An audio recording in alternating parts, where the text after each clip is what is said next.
And we're back with part 2. GOP debate.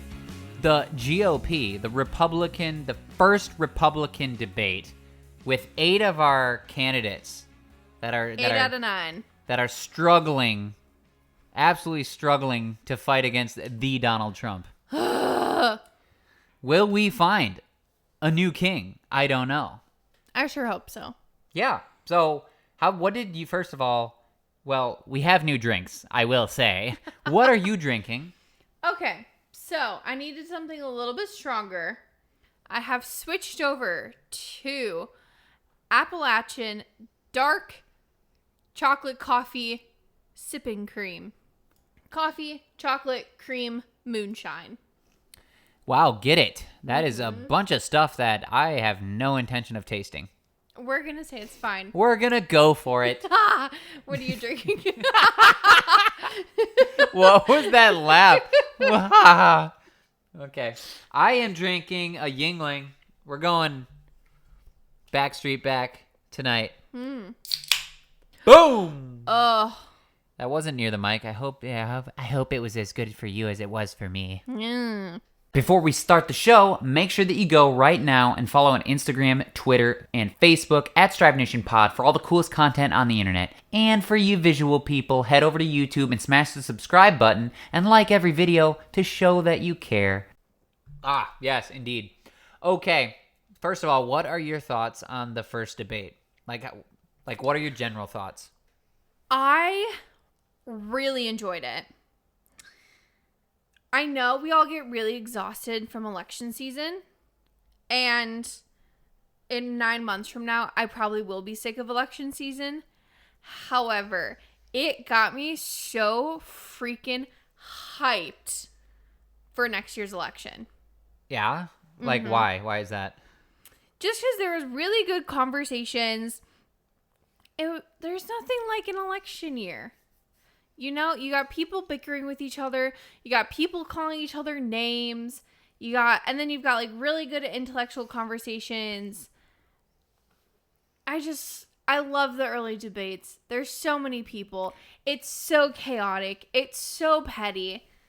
It's like reality TV. Yeah, that's just how it is. You know, it's like, are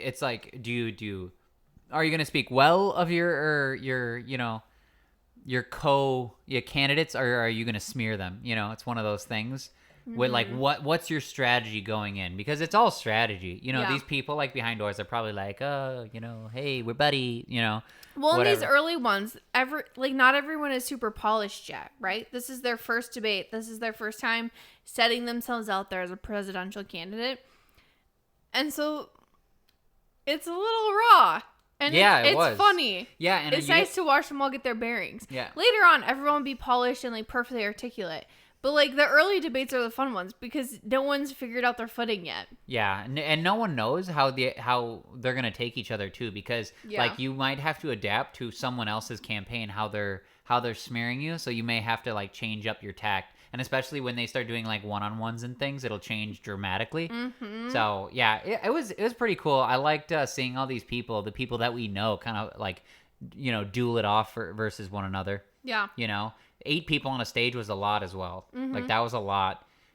It was hosted on Fox. So our moderators for the debate were Brett Baer and Martha McCallum. They're Fox News mainstays. You probably heard of them before if you watch Fox. It was exclusive to Fox, right? Yeah. So in order to watch it, like you weren't able to watch it pretty much on anything. You had to pay for like some subscription service or whatever to get it. Where did we watch it? We watched it on. We did a free trial of Fubo TV. Yeah, we did a free trial of Fubo TV just to watch it, but you couldn't watch it on. If you didn't own like the TV subscription to like the Fox network or anything, you couldn't watch it. You had to legit own the channel, which I kind of didn't like because I feel like people should definitely be able to see all this. Oh yeah, it kept everything not as mainstream as it should have. I mean, it was mainstream, but not as many people got the opportunity to watch and get to know these candidates. It was petty of Fox. In the end of the day, they did it so that everyone would have to subscribe to Fox and they could get views, especially after they let go of Tucker and they know that all of these companies like the one I work at, stream the debates and give live commentary, just like Crowder does, just like Blaze and Rumble and all the other places. And they were like, no, we want everyone to watch our channel, and we don't want anyone to get pulled away from our channel because they want to hear your input. Yeah, well, and I don't understand that either, because you're cutting off. First of all, you couldn't watch it on Fox unless you had some sort of paid subscription service, right? Yeah. But not only that, you are also like taking away, you know how many more views you would have had if you didn't do that, first of all. And then also not allowing other platforms to even share and talk about your content. You know, you couldn't cover it. Do you want to talk a little bit about that? Yeah, so Fox put a rule in place that companies, or that, not even companies, that people could not clip more than 3 minutes of coverage in total of the entire debate. Yeah. So that no one had the ability, you know, like a political influencer didn't have the ability to cut like two people's responses, which would have equaled up to like a minute and a half, and then do two other ones. Yeah. Like it wasn't, people weren't able to clip it. They weren't able to put it on X.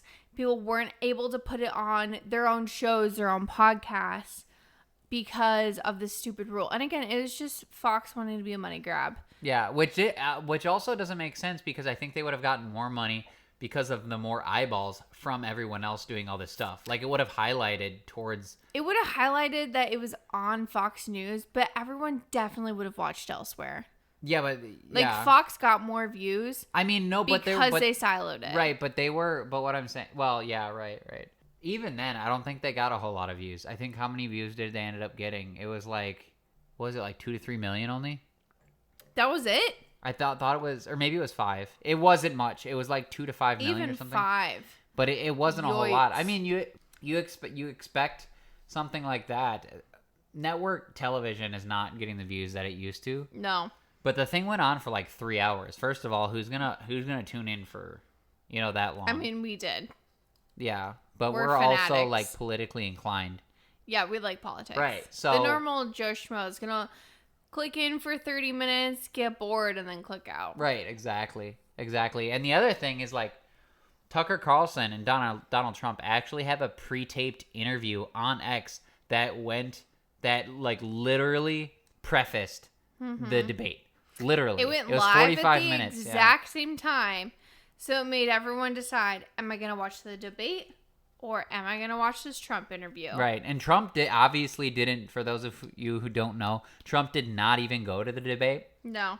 Now, I personally think that was probably a smart from him, because first of all, Trump trying to debate anyone else, he would have gotten, I think, trashed a little bit by everyone. Been roasted. Yeah, he would have been roasted. And he doesn't need any political points from anyone. He has his base. Mm-hmm. So I don't know if it would have helped him at all.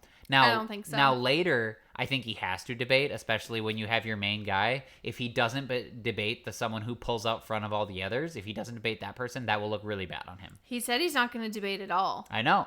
So we'll see how that works out for him. And because he refuses to sign, so the debates, before you debate, you have to sign a letter stating that you will recognize whoever the GOP picks as the candidate. Yeah, and vote for them. And is it in vote for them? Yeah.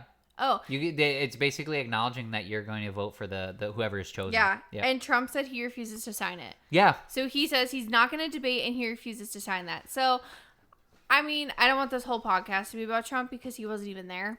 But he pulled a ton of eyeballs away from the debate. And he is someone that I think, if not selected, he will crash and burn the GOP. Yeah. And be like a selfish toddler and be like, if I don't get it, no one gets it. Well, do you want to talk a little bit about your theory on what you think will happen if he's not chosen? Oh, 1,000%. I think if Donald Trump is not chosen as a GOP candidate, he is going to run as a third-party candidate. And if he can't submit the paperwork correctly for the third-party candidate, he's going to keep campaigning, and he's going to tell everyone to write his name in. So what he's going to do is he's going to fuck over the GOP so that they don't have enough votes because they won't have any of the MAGA people. He knows that he won't win, right? But it will just to be to fuck over the GOP for not picking him.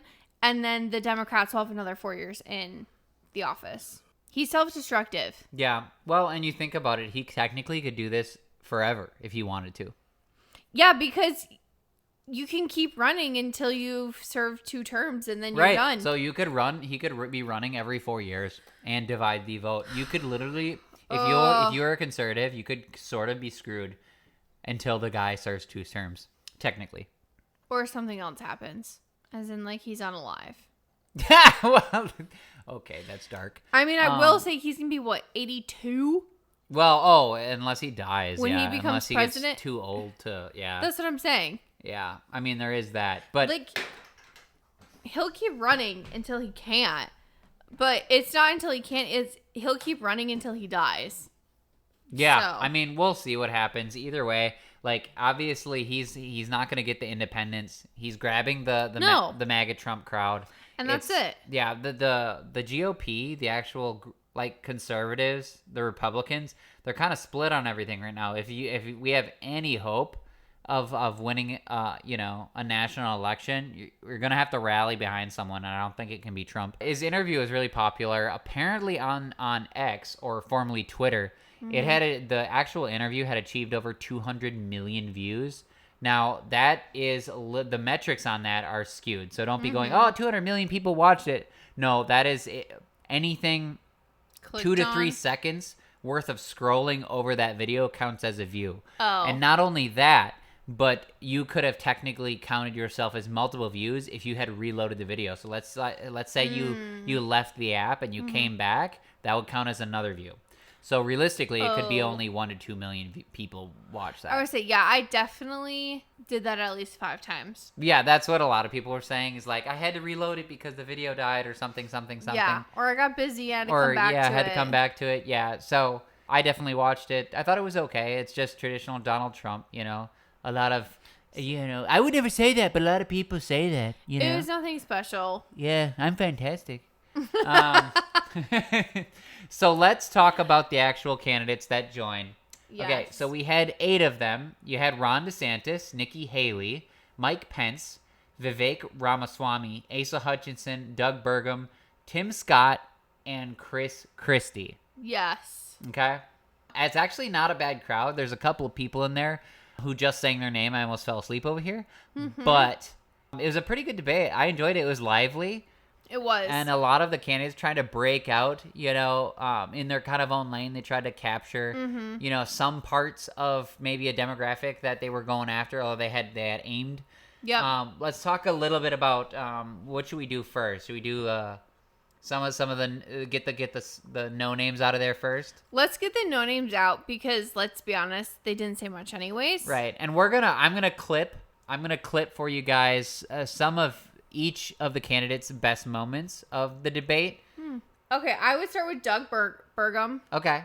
He introduced himself in the beginning. And where is he from? Don't remember. North Dakota. Oh, North Dakota. That's right. Because he kept talking. Okay. He introduced himself. He's from North Dakota. He talked about how we needed someone from a small town because we need to bring America back together. And we need someone who understands a small town. He kept saying that over and over. And that was the only thing he said. No, yeah, I thought he was okay. He did remind me of like Michiganders or people from the UP. He kept going. Accent. He kept talking. Yeah, he kept talking like a UPer, and I was not expecting that. No. But he had some really interesting things to say about like school choice as well as like teaching and education. Yeah. That was his big moment. Even then, it wasn't super big. And even a moment that he could have broke out where we were talking about critical race theory. He kind of like said, no, that's not a problem. And I'm like, well, that's not what Republicans want to hear. We want to hear that's a problem and you're going to take care of it. Because just because it's not a problem in your state, in the middle of nowhere, because you probably have conservatives all over there, a lot of the United States is having these problems. So he's like literally... Here's Doug Burgum talking about education and critical race theory and not having a problem in his schools. We're just completely losing track of the fact that education differs by states. Some school districts are doing a fantastic job, some less so. But the idea that every school district, state, and every teacher is somehow indoctrinating people is just false. But what needs to change in education is it's innovation. We're doing it the same way we did it 50 years ago, with innovation, not regulation. I would get rid of the Department of Education. I would give block grants to schools, but I'd give them on merit based on who's doing the most innovative. So yeah, seems like a nice guy. Just there is no fire there at all as far as like people wanting to see that guy again. The debate was 3 hours. I don't know. Do we have the 7 minutes? Okay, I was gonna say, oh, that's more than I thought he was gonna speak. I thought his total speech, his total speak count was gonna be like 4 minutes. I think it was 7 minutes. I might have that wrong. It's not a lot. I think it was. He was the lowest one, I believe. It was between him and Asa Hutchinson, who had the least speaking time. Okay, so let's talk about Asa Hutchinson. Asa Hutchinson, where is he from? Is he from Virginia or something? I don't even know where Asa's from. I don't even remember because it doesn't matter. Yeah. Asa Hutchinson used to get a lot of fights with Donald Trump, speaking about Donald Trump again, but guy is not memorable. Yeah, he has some good moments. I agreed with some of the stuff he said. Yeah. Some. Other than that, I was just like... Very, very forgettable. Incredibly forgettable. Forgettable. Yeah.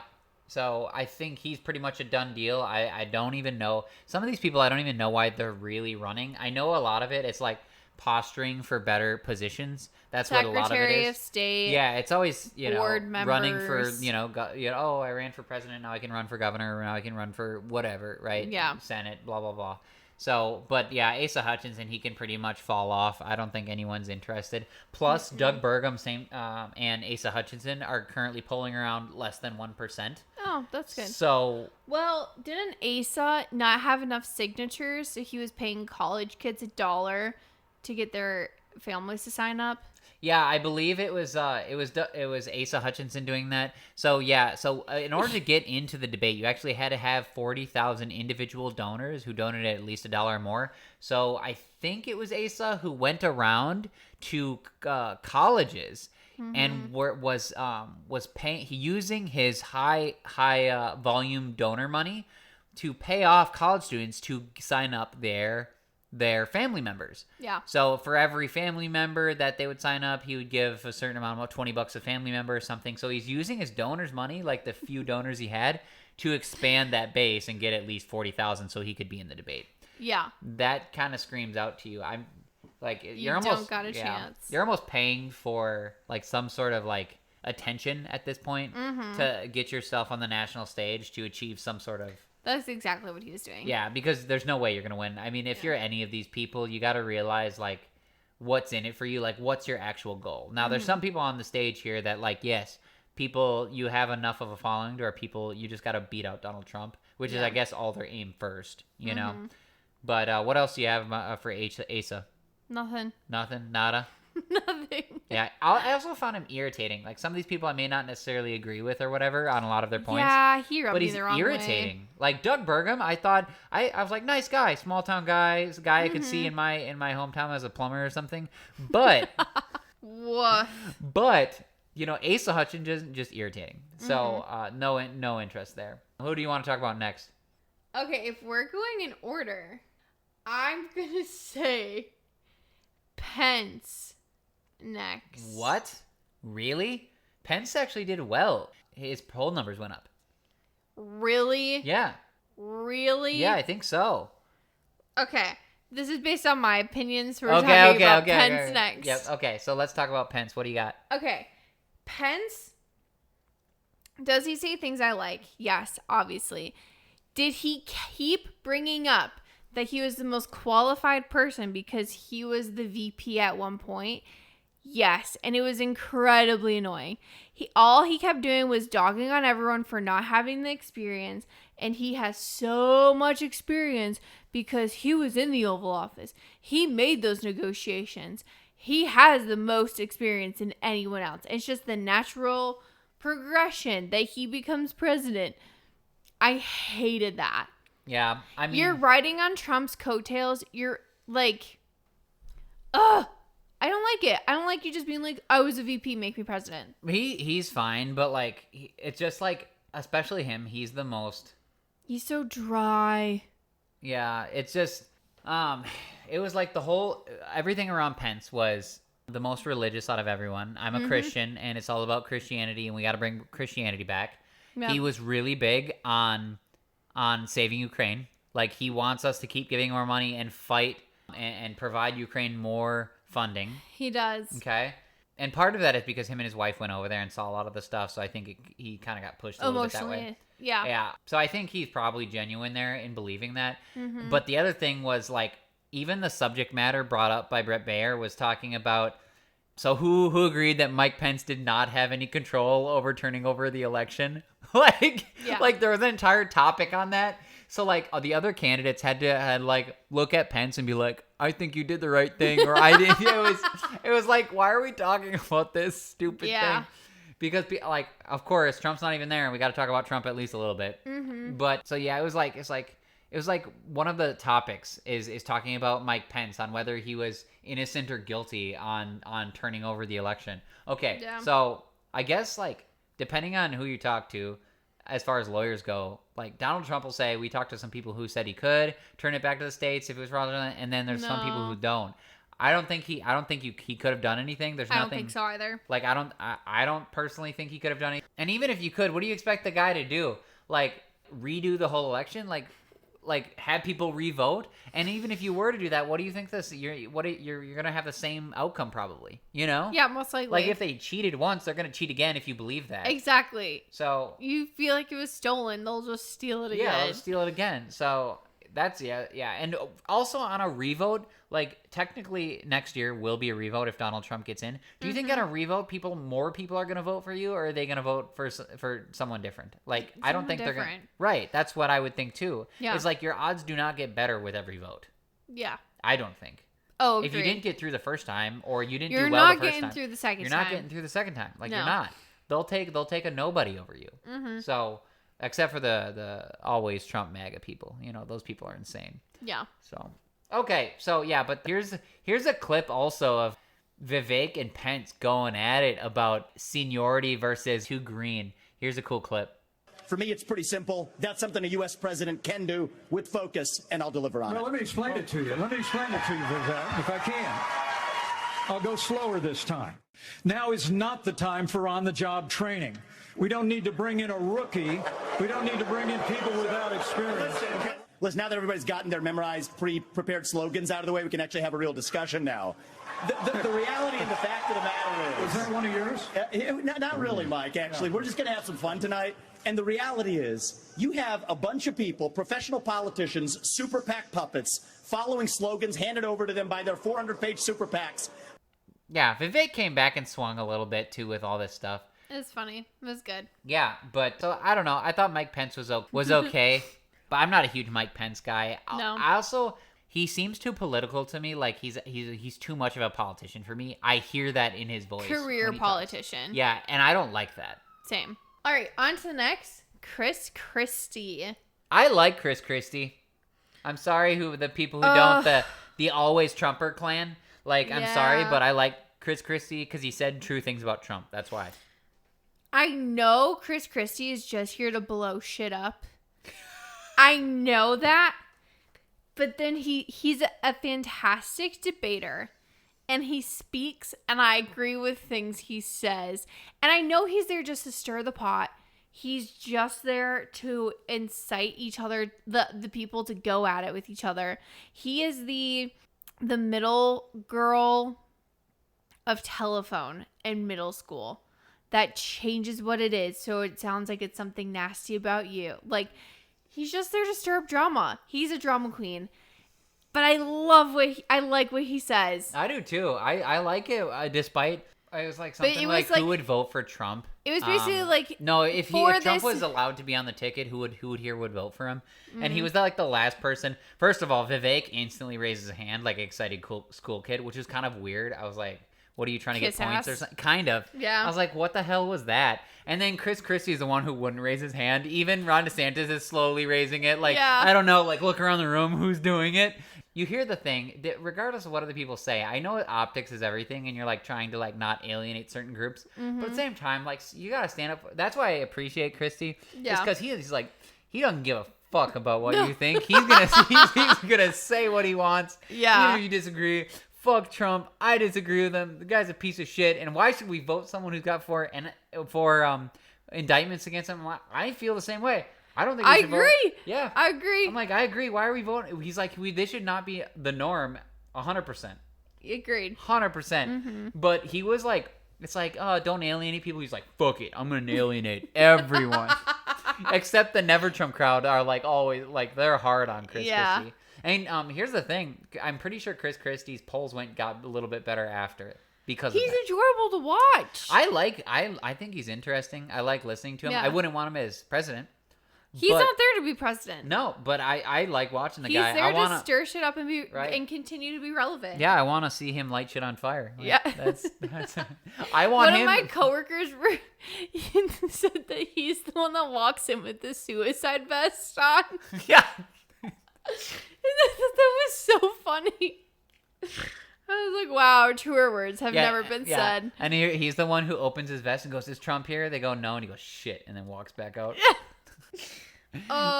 He's obviously not becoming president, but he's a joy to watch. I like watching the guy, so I don't even care. Yeah, here is a soundbite of Chris Christie calling Vivek out for sounding like ChatGPT. I've had enough already tonight of a guy who sounds like ChatGPT standing up here. And the last person in one of these debates, Brett, who stood in the middle of the stage and said, "What's a skinny guy with an odd last name doing up here?" was Barack Obama, and I'm afraid we're dealing with the same type of amateur standing on stage tonight. I mean, he's not wrong. Vivek does sound like ChatGPT. He does. It's one of my favorite moments of the night. Vivek uses like one of Obama's old lines. Yeah, he does. What is that line? Something about being like the brown kid with a weird name. Oh yes, yeah. A lot of those slogans. And Vivek and Chris Christie are getting into it, and Vivek just goes, "Well, come over here and hug me." Like, yeah, because he hugged Obama. At one point. he hugged. Yeah, I know. It was good.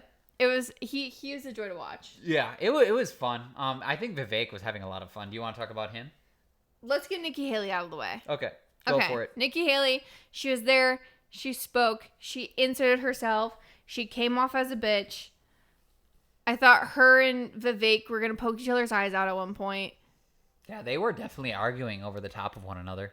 Yeah, but they were standing right next to each other, and so they kept whacking their fingers at each other, and I was I know. I was like, please, for the love of God, hit her finger. No, and that was me who told you that. I was like, their fingers almost touched. Yeah, you said you're like, their fingers almost touched, and I'm like, oh my God, yes. Have his finger touch hers.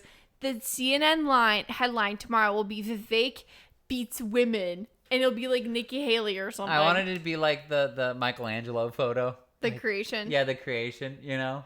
I would have totally made a meme out of that. Someone should. You should. Yeah. You should make them meme. I know. It was really good. Nikki Haley just comes off as a bitch. I mean, I can't get behind her. Well, and the thing that's the rough thing about female like politicians, because you have to be somewhat, assertive. Dominant. You can be dominant, but you have to be likable. Yeah. See, she just comes off. I mean, like, she doesn't have the same aura as someone like Tulsi Gabbard. Yeah, Tulsi Gabbard. Like, you can see Tulsi Gabbard coming in like Wonder Woman. Mm-hmm. Super likable. The way she speaks, she's very calm, collected, but strong. Exactly. Nikki Haley, I don't think comes off like that. No. I think she comes off kind of like a bitch, to be honest with you. That's the only word I can think of, which sounds mean. She did bring up a lot of really interesting points, especially like about abortion and things. Mm-hmm. Here's her crowning moment of the night, her speaking on abortion.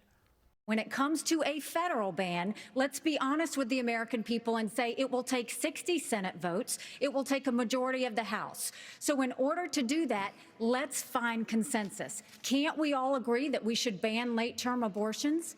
Can't we all agree that we should encourage adoptions? Can't we all agree that doctors and nurses who don't believe in abortion shouldn't have to perform them? Can't we all agree that contraception should be available? And can't we all agree that we are not going to put a woman in jail or give her the death penalty if she gets an abortion? Let's treat this like a respectful issue that it is, and humanize the situation and stop demonizing the situation.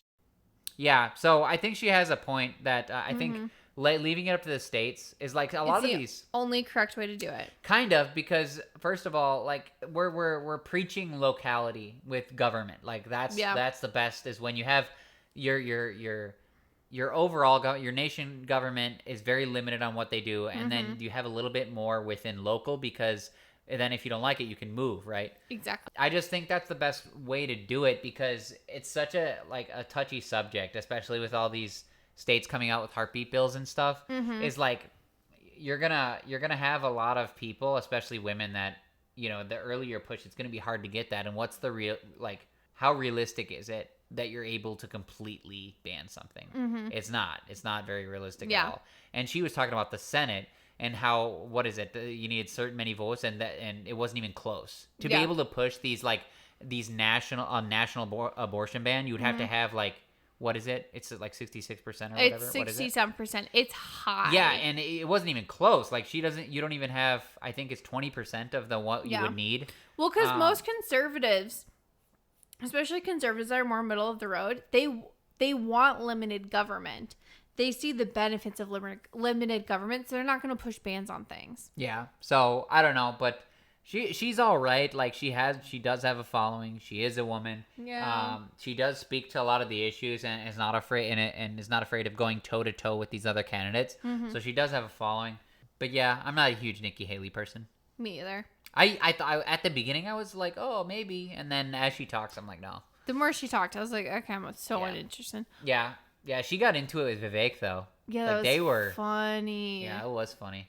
Nikki Haley did have this point where she was like, if you want to talk about something, you go to a man. If you want it done, you come to a woman. Yeah, it was. And I was just like, of course. How many times did you rehearse that in the mirror? Yeah, right. I know. Like, you were definitely you said that in your head a good 10 times before you had the courage to be like, I hated it. I just had to point that out. Well, and the other thing is, like, some of these slogans, they I guarantee you they practice. It's like, oh, for sure. You think you're pulling the wool out of it. It's like, yes, I got the women vote by saying that. Like we what know. do you think's gonna? We're not stupid. Yeah, just be honest. I think the candidates that were honest. That's why genuine. Christie was so interesting, is because I feel like he says exactly what he thinks, and even if he's like, fuck it, I don't need your vote. Like, I think he just says what he. I think you're an idiot. And here's the other thing. I think Vivek is the same way.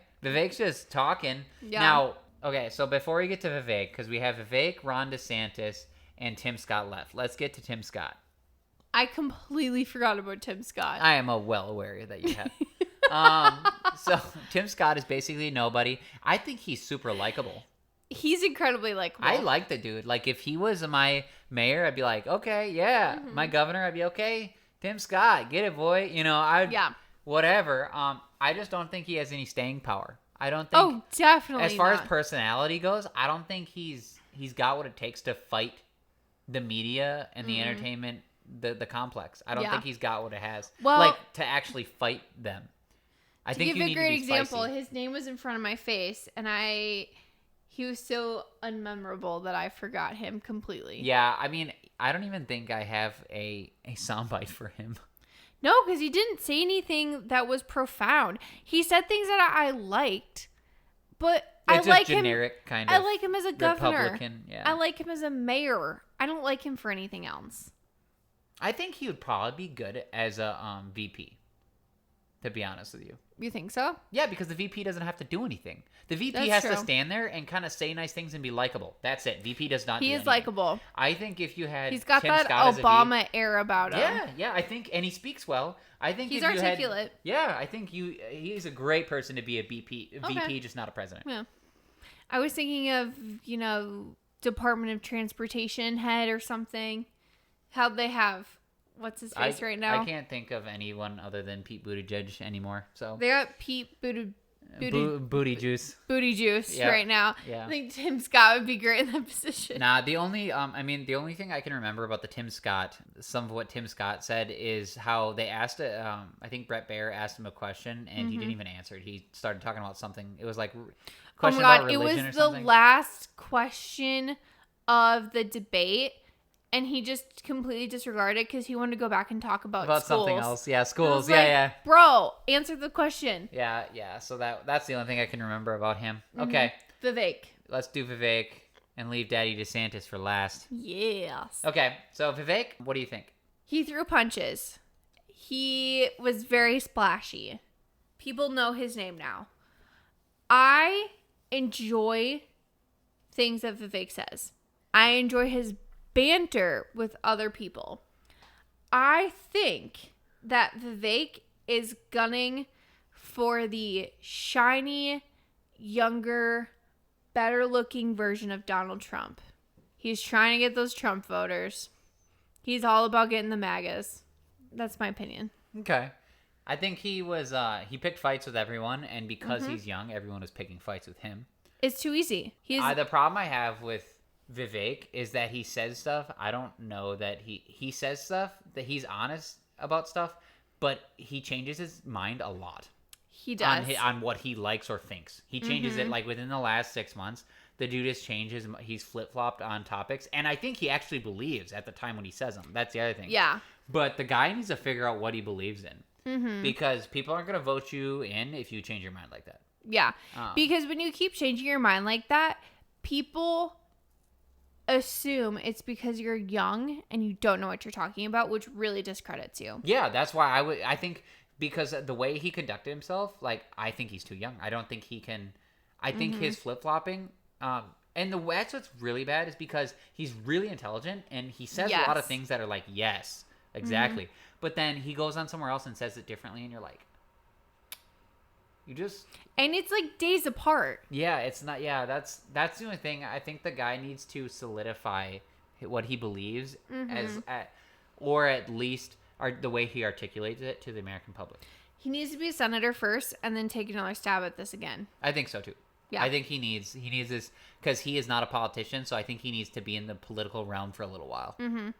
Trump wasn't a politician. Trump is also 25 years older. Yeah, right. He's had a lot of life experience. Yeah, hung around in the political spheres for a good 50 plus years. Yeah. Yep. And let's get to Daddy DeSantis. My favorite person.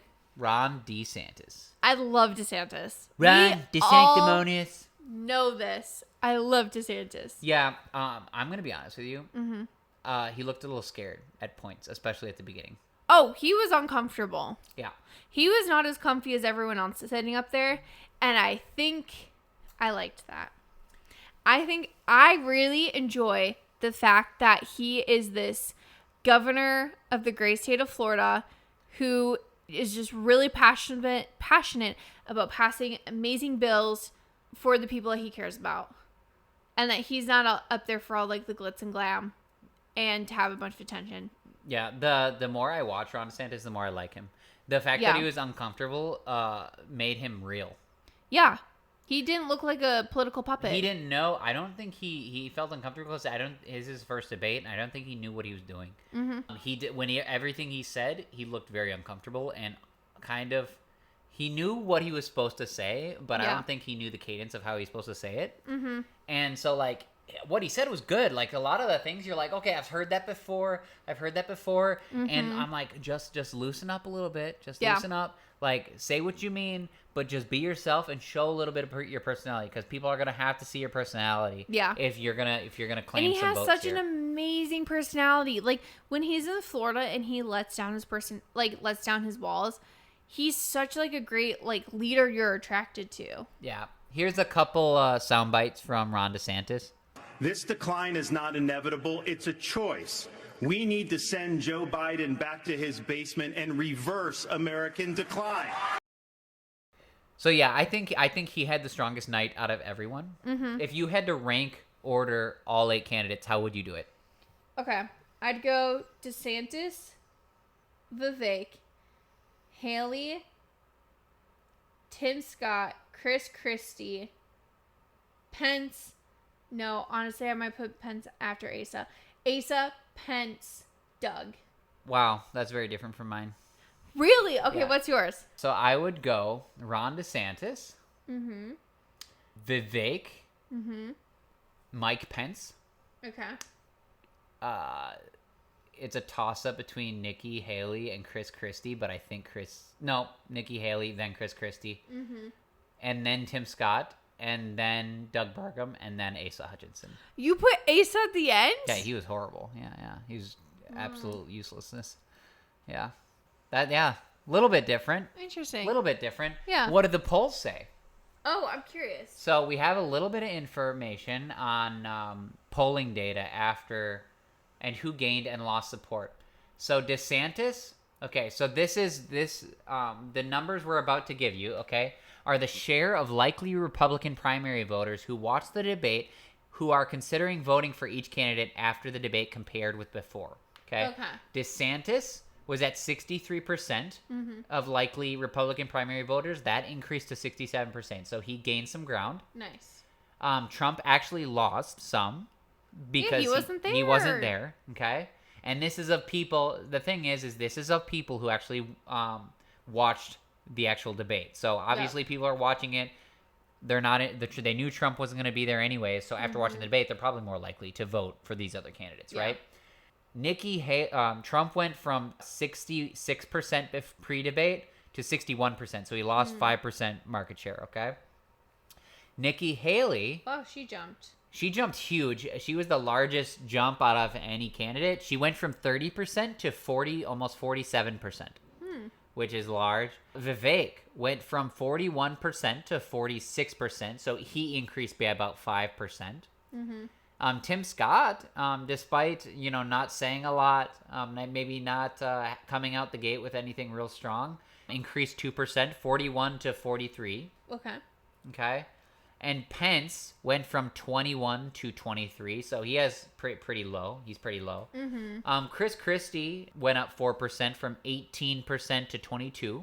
Doug Burgum, I think this is because no one knew who he was anyways. He was at 4 to 5% and went all the way to 12% because I literally don't think anyone knew he was in the race until tonight. Yeah. Until the night. So Hutchins stayed exactly the same, 8.5%, 9.5%. So everyone pretty much went up in polls. So basically it's like the people who showed up to basically tout their views, they all went up. Yeah. Like the people who watched the debate are more likely to vote for all of them besides Trump. No one actually went down, which I think is pretty interesting. Do you have anything else to say about that? No, I think it's pretty spot on. The way the viewers voted the actual who won and lost the debate, they voted DeSantis won the debate. Okay. Ramaswamy came in second. Yep. Haley came in third. Pence came in fourth. Christie came in fifth. Scott came in sixth. Hutchinson, and then Burgum, which is actually, I think, pretty close to my... I think that's pretty close to my That's pretty close to yours, yeah. Yeah. The only one that I put Hutchinson at the end, but they're neck and neck anyways. Tim Scott is where I put him. I swapped... Oh, no. Pence and Haley I swapped, and then it was exactly the same. Yeah. Yeah. Pretty close. Nice. Wow. Look at the worst, though. Who they said did the worst? Christie. They said Christie did the worst. Wow. Christie's so funny. Despite coming in fifth, they said he did the worst, which I don't freaking agree. I definitely don't agree. I definitely don't agree. I'm in that small category of people who disagree with that. They think that Hutchinson did the second worst, then third was Pence, and then it trails off from there. But it was definitely interesting. Yeah, it was a good watch. I'm excited for the next one. Tell us what you think on all of our socials. What did you guys think? Who do you think won the debate? Yeah, who do you think won the debate? Really interesting. Anyone surprise you? Yes, as always, we have our bi-weekly show uploads on Wednesdays. Hey guys, thank you so much for listening this week's episode of the Strive Nation podcast with your hosts Cory, Estreen, and Taylor Huff. Make sure you follow us on all social media platforms at Strive Nation Pod on Twitter, Facebook, Instagram, and YouTube. Join us for our next episode in 2 weeks. And remember, when the world is upside down, Strive Nation is right side up for you guys. Have a good one.